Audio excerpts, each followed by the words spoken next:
नमस्कार, आप देख रहे हैं कशिश न्यूज और न्यूज रूम लाइव में आपके साथ मैं हूं दीपक शर्मा। बात करेंगे समीक्षा की। कांग्रेस में फिलहाल समीक्षा का दौर चल रहा है और पार्टी लोकसभा चुनाव परिणाम की समीक्षा कर रही है। विधानसभा में चुनाव परिणाम कैसे बेहतर किया जाए, इसकी तैयारियों की समीक्षा चल रही है और पार्टी के समीक्षा कार्यक्रम में जमकर अंतर कलह उभर कर सामने आ रहा है। जी हां, पार्टी जिलाध्यक्षों के साथ किस तरह से चुनाव परिणाम में बेहतर स्थिति का जो आकलन किया गया था वो प्राप्त नहीं हो सका, इसको लेकर बातचीत जिलाध्यक्षों के साथ की जा रही है, जिसमें कई जगहों पर पार्टी के जिलाध्यक्ष ने पार्टी प्रत्याशी के साथ साथ संगठन की खामियों को प्रदेश अध्यक्ष के समक्ष रखा है और क्या कुछ कहा है, सुनिए जरा। निश्चित तौर पर समीक्षा होनी चाहिए। समीक्षा में यह है कि जो भी संगठन का जो कि बूथ लेवल कमेटी बननी चाहिए, पंचायती कमेटी बननी चाहिए, प्रखंड पे स्तर पर बननी चाहिए। हम अभी चुनाव लोकसभा लड़ रहे थे, मैंने देखा कि कहीं बूथ कमेटी कांग्रेस की नहीं बनी है, कहीं पंचायत कमेटी नहीं बनी है। अगर वो कमेटी ही नहीं बनेगा तो काम कौन करेगा? वर्कर्स होना चाहिए। निश्चित तौर पर मैं माननीय अध्यक्ष महोदय अखिलेश बाबू से आग्रह करूंगा, आप समीक्षा कर रहे हैं, सबको समय निर्धारित कर दीजिए कि साहब इतने दिनों में आपको बूथ कमेटी, पंचायत कमेटी बना के देनी है और उन लोगों को देनी है जो कि कांग्रेस के सदस्य हों या फिर कांग्रेस के सदस्य बना के हों। निश्चित तौर पर बनाइए। जो काम नहीं करते जिलाध्यक्ष, उनको हटा के दूसरे को बनाना चाहिए। रीजन कई रहे हैं और एक शब्द में कि कांग्रेस जो है वो भागलपुर कांग्रेस का गढ़ रहा है और राहुल जी के आने से वहां के वोटरों में बहुत उत्साह हुआ था, लेकिन कहीं ना कहीं मेरा कैंडिडेट जो था वो जो है उसके अहंकार ने हार की ओर जो है ले गए पूरे जो है भागलपुर जो है जिला को। अजीत शर्मा के अहंकार की वजह से हार गए। बिल्कुल। बैठक के बाद मैं कुछ बोलूंगा। अभी कोई बैठक नहीं, आगे का रोड मैप। अब विधानसभा चुनाव है अगले साल, तो उसको लेके तैयारी का बैठक कर रहे हैं। कहाँ बीएलए बना नहीं बना, कहाँ पंचायत में हम लोगों की कमजोरी है, बूथ लेवल पे जो कमजोरी है वो सब समझने का कोशिश कर रहे हैं। तो एक राष्ट्रीय पार्टी, सबसे पुरानी पार्टी, बिहार में ये स्थिति आ गई है कि अब सहयोगी भी उसे सलाह दे रहे हैं और विरोधी तो तंज कसी रहे हैं। यहां तक आरोप लगा रहे हैं कि पार्टी कोई और पार्टी के निर्णय ले रहा है कोई और। सुनिए। पार्टी को बूथ स्तर की कमेटी बननी चाहिए, लेकिन जो बूथ स्तर की कमेटी बन रही है तो केवल कागज पर बन रही है, कार्यकर्ता को नहीं बनाया जा रहा है और केवल कहा जा रहा है कि 1 महीने के अंदर में आप बना लीजिए। ऐसा थोड़ी होता है।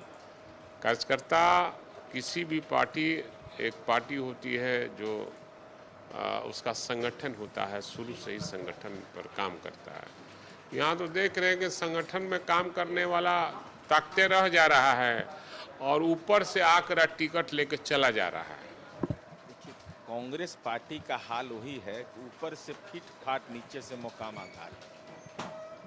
हालात यह है कि कांग्रेस पार्टी किस बात की समीक्षा कर रही है? भाई, टिकट तय करने का अधिकार आपको नहीं है। टिकट भी 10 नंबर से माननीय लालू प्रसाद जी की अनुमति के बगैर हिलना भी मना है। तो समीक्षा किस बात का कर रहे हैं?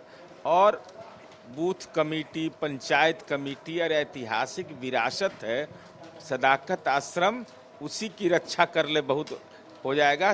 कांग्रेस पार्टी को कहां बचना है?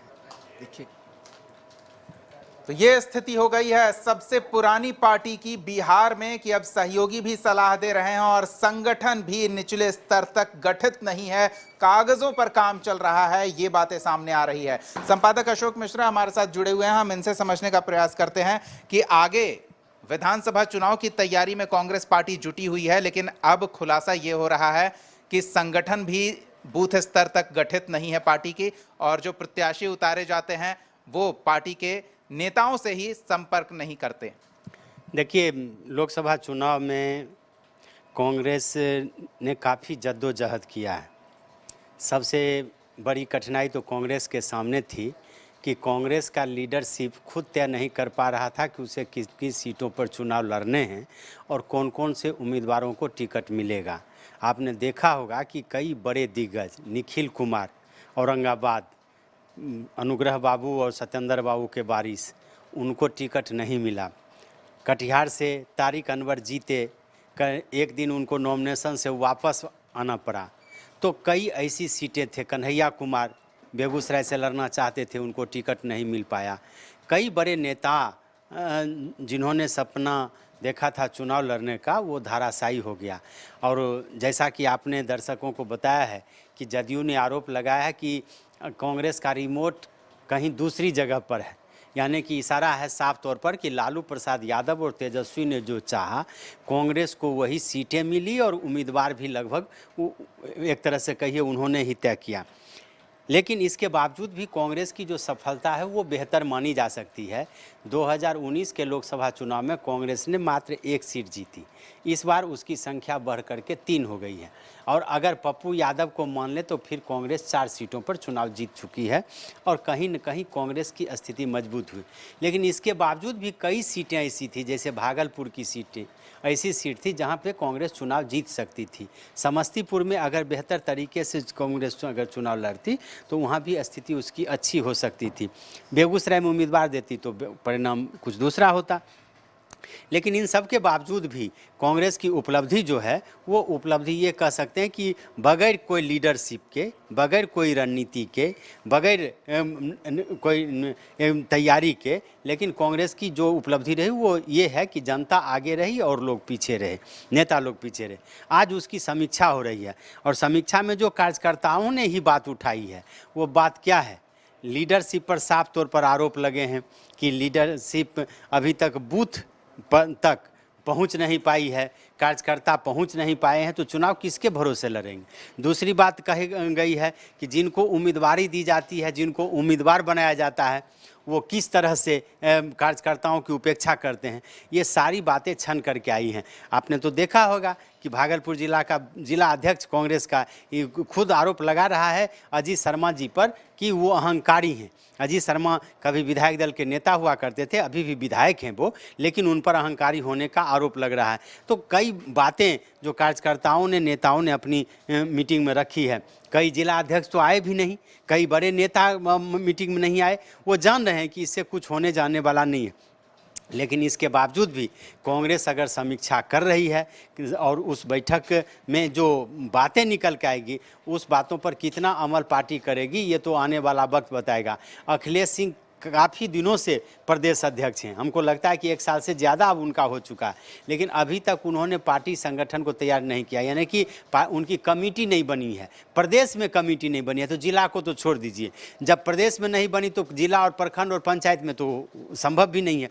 इसलिए हार की समीक्षा हो रही है, उसकी औपचारिकता का निर्वाह किया जा रहा है, लेकिन हकीकत है कि प्रदेश अध्यक्ष के हाथ भी बंधे हुए हैं। हकीकत है कि बिहार में कांग्रेस की जो स्थिति है वो अभी भी स्वतंत्र रूप से चलने वाली नहीं है, यानी कि अपने पैरों पर कांग्रेस खड़ी नहीं हो सकती है। कांग्रेस की स्थिति क्या है? कांग्रेस की स्थिति है कि बैसाखी के सहारे ही वो चुनाव लड़ सकती है, चुनाव मैदान में जा सकती है, और जिसका परिणाम आपने लोकसभा में देख लिया है। फिर भी ये कह सकते हैं कि जो बातें छन कर आती हैं, अगर आला कमान के पास सूचना जाती हैं और उस पर कांग्रेस का लीडरशिप कोई कदम उठाता है तो आने वाले दिनों में बिहार में कांग्रेस की स्थिति अब अच्छी हो सकती है। लेकिन देखिए आगे आगे होता है क्या। जी, अभी तो विधानसभा का चुनाव बाकी है, तो क्या फिर वही बैसाखी वाली बात होगी? क्योंकि राहुल गांधी का भी फोकस रहा है लोकसभा चुनाव से पहले, हमने देखा कि वो बिहार का दौरा करके गए हैं। तो क्या लगता है विधानसभा चुनाव में और बेहतर स्थिति में संगठन और मजबूत हो, इसकी कोशिश होगी? देखिए, कहने को तो है, कहने को तो कौन कांग्रेस का नेता कहेगा कि नहीं संगठन हमारा कमजोर हो? कौन कहेगा कि हम चुनाव नहीं लड़ेंगे? कौन कहेगा कि हमारी तैयारी 243 सीटों पर नहीं है? लेकिन हकीकत क्या है, जमीनी हकीकत क्या है, यह आपको देखना पड़ेगा। कांग्रेस में अभी कौन लीडर है जो अकेले खड़ा हो जाए नीतीश के खिलाफ में? कौन लीडर है जो लालू जी के खिलाफ में खड़ा हो जाए? कौन लीडर है जो बीजेपी के बड़े नेताओं के खिलाफ में हो? कांग्रेस में नेतृत्व का अभी अभाव है। अखिलेश सिंह है अगर, तो वो मास लीडर नहीं है, वो पूरे बिहार के वो नेता नहीं है, सभी जातियों में उनकी पकड़ नहीं है। चूँकि ये भी तो बोरो हैं, ये तो कांग्रेसी रहे नहीं, तो आए हैं और पद भी मिला, इनको सब कुछ मिला कांग्रेस में। लेकिन हकीकत यह है जो असली कांग्रेसी हैं, यानी कि जो पुराने कांग्रेसी हैं जिन्होंने पाला नहीं बदला है, उसमें से ऐसे अभी बहुत कम नेता बचे हुए हैं जिनके ऊपर ये जिम्मेदारी दी जा सकती है और जो समूचे बिहार में घूम करके कांग्रेस के संगठन को मजबूत कर सकते हैं या 2025 के चुनाव को वो मजबूती से लड़ सकते हैं। लेकिन इतना जरूर कह सकते हैं कि एक औपचारिक रूप से ही सही, लेकिन अगर कांग्रेस का लीडरशिप हार की समीक्षा कर रहा है, चुनाव परिणाम की समीक्षा कर रहा है, आगे की रणनीति बना रहा है, तो ये बेहतर बात आप कह सकते हैं। हकीकत तो कार्यकर्ता को खुद मालूम है कि आप समझ लीजिए कि महाराजगंज से चुनाव लड़े अखिलेश जी के लड़के, और महाराजगंज की जो जिला नेतृत्व है उसको पहले से पता नहीं कि हमारा उम्मीदवार कौन होगा, अंतिम क्षण में उम्मीदवारों का फैसला होता है। वैसी परिस्थिति में क्या होगा? अगर आपको रणनीति बनानी है, अगर आपको चुनाव लड़ना है, अगर आपको सत्ता के खिलाफ में अपने कार्यकर्ताओं को मजबूत बनाना है, तो उसके पहले आपको ये करना पड़ेगा कि बूथ तक जो अपने कार्यकर्ता हैं उनको समेटना पड़ेगा। आपका जो जनाधार है, आपका जो वोट बैंक है, उस वोट बैंक को मजबूत करने के लिए आपको तैयारी करनी पड़ेगी। इसकी तैयारी अभी से ही शुरू करनी पड़ेगी, तब जा कर के ही उसका फल निकल सकता है। जी बहुत बहुत धन्यवाद अशोक जी। तो देखना दिलचस्प है कि इस मंथन में जो सलाह पार्टी नेतृत्व को दिया जा रहा है, उन सलाहों पर किस तरह से अनुपालन किया जाता है ताकि संगठन को मजबूत किया जा सके और सदस्य कैसे संगठन से जोड़ा जा सके ताकि विधानसभा के चुनाव में वो स्थिति ना हो जो लोकसभा चुनाव परिणाम को लेकर शिकायत पार्टी के ही नेता कर रहे हैं।